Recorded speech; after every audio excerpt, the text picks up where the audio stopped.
informasi selanjutnya, tinggal di rumah yang kurang layak huni. Seorang perempuan warga Kabupaten Pandeglang, Banten yang tinggal bersama satu anak dan satu cucunya tidak tersentuh bantuan dari pemerintah daerah setempat. Padahal lokasi rumah tidak jauh dari pusat kota Pandeglang dan hanya sekira 3 km dari pendopo Bupati.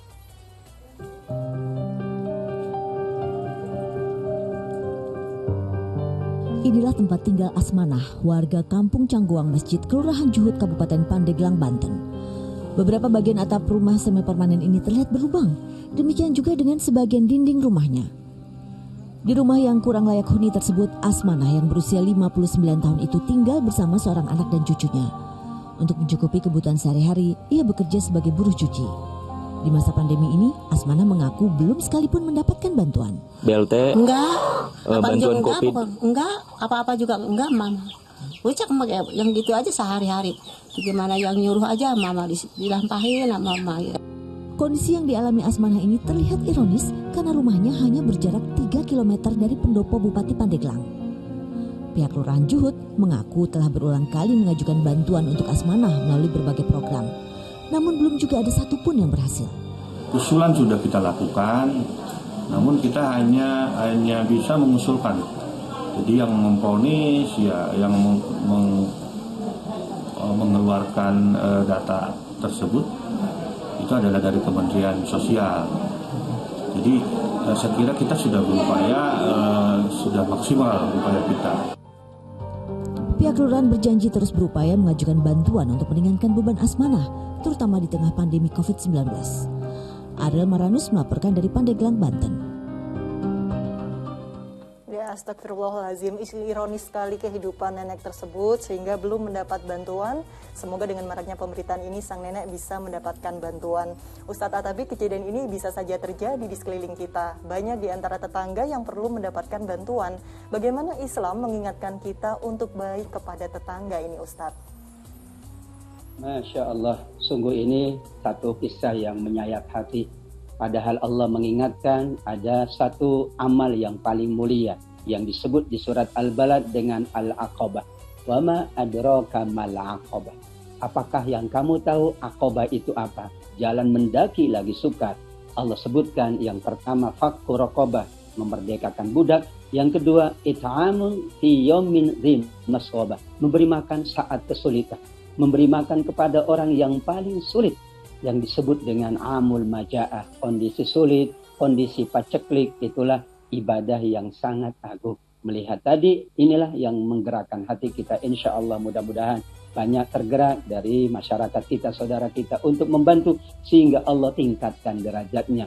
Karena memang ada tingkatan-tingkatan di dalam memberikan kebaikan kepada seseorang yang amat sangat membutuhkan. Seperti nenek tadi, sungguh ini ironis. Betul bahwa kita menginginkan bantuan diberikan kepada seluruhnya, namun ada prioritas, ada orang-orang yang disebut oleh Allah tadi, it'amun fi yaumin dzi masghabah, memberi saat memang keadaan yang amat sulit, saat masa paceklik, dan memang orang sangat membutuhkan, termasuk nenek kita ini. Mudah-mudahan segera ada yang memberikan bantuan kepada beliau. Amin ya rabbal alamin.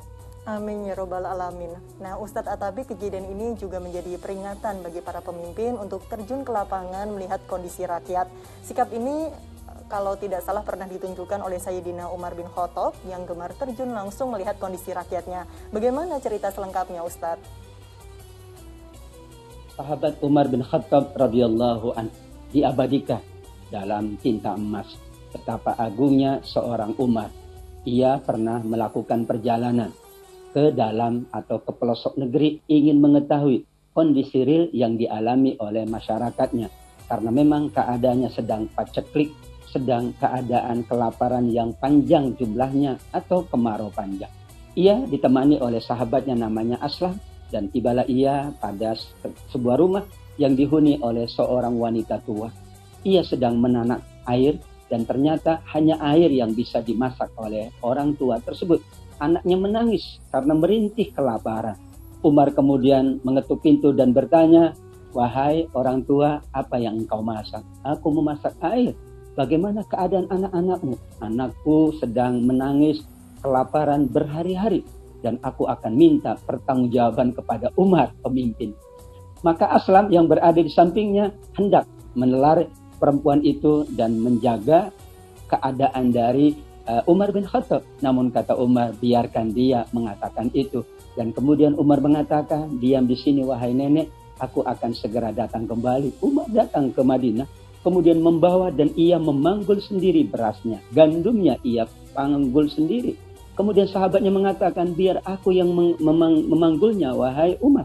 Tidak, aku tidak mau. Beban ini menjadi beban di akhirat. Lebih baik aku tanggung bebannya di dunia. Umar datang membawa gandum dan kemudian anak-anak terus dapat mengkonsumsi.